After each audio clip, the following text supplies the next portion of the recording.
Hi, just such a beautiful day today. It's in the 70s, early November.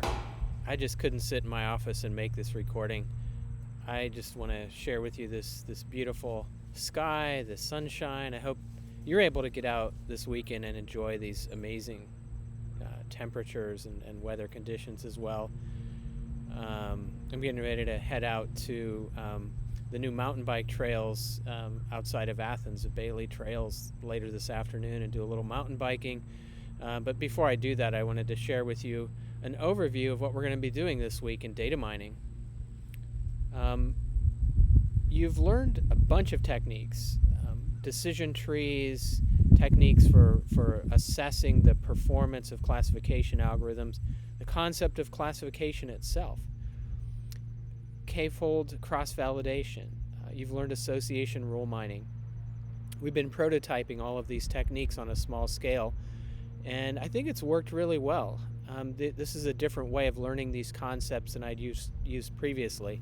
I've redesigned the course because it's being offered at distance, and it allowed me to rethink how I build up the techniques. And I'm really excited to have you guys at the point now where you have a pretty good understanding of how to do classification, how to use a random forest. And I think you can see the power of the wisdom of the crowds when it comes to the classification problem.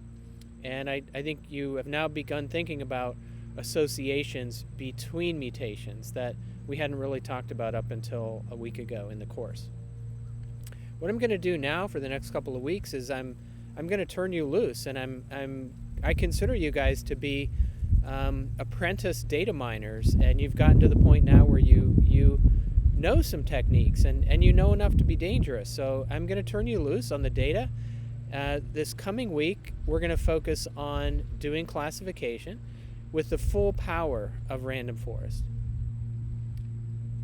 Most of you in your reports have been talking about how we're not really fully exploiting the power of the random forest. So I know you have some ideas on how to do that, and I want you to explore that this week. And I want you to see what are the strongest features that you can pull out from this set of mutations and this set of samples.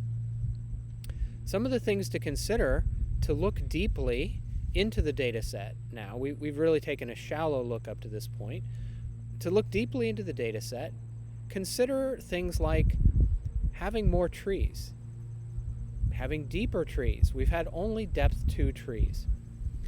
And to spare you from the tedium of needing to implement full deep trees and forests with hundreds and thousands of trees, I'm going to allow you at this point to use publicly available code libraries for random forests, for decision trees, for cross-validation.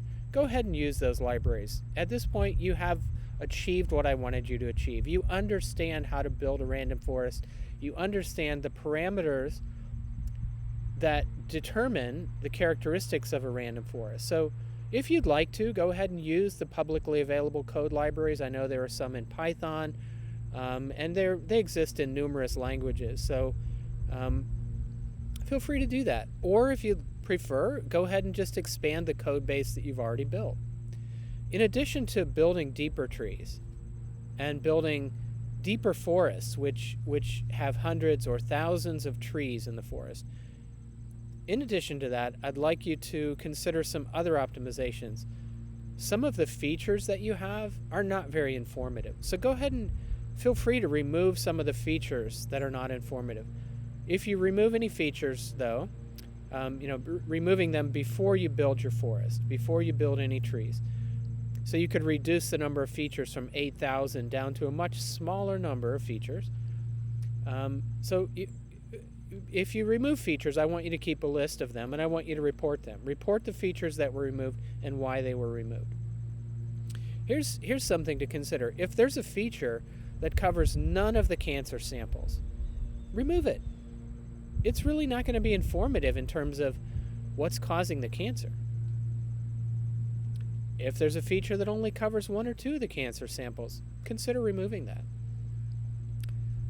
So with this in mind, consider how informative your features are. remove the ones that are not very informative. Some of your samples may not be very informative either. What if you have a sample that has no mutations? What if you have a cancer sample that has no mutations or only has 1 or 2 mutations? Perhaps that sample isn't really going to help you a lot in building your classification model. Consider these things and go out and explore the full power of the random forest model this week. Next week, we'll explore part 2 of doing deeper association rule mining. But for this week, focus on doing all that you can do with the random forest. And actually, you're going to learn a lot. When you fully apply a random forest and you try to squeeze out of the data the best possible model that you can, you're going to do some things that we haven't done up to this point in the course.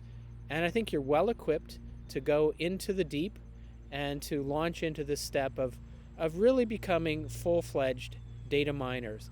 And if you go out and you work as a professional doing data mining, this next step is going to prepare you well to do real data mining in the real world, in any context. Let me know what questions you have, what thoughts you have as you work through this.